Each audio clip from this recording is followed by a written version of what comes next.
Our farming operation is located in Delaware, Ohio. I'm a fourth-generation farm. I partner with my stepfather, Brett, and we farm about 3,000 acres.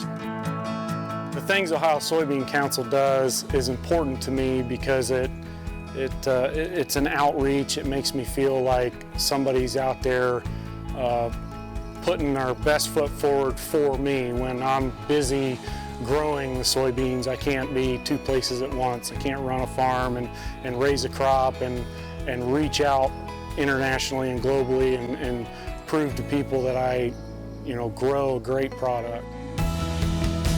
Ohio Soybean Council has a lot of programs that help us farmers learn about new things happening in a global aspect and the soybean industry.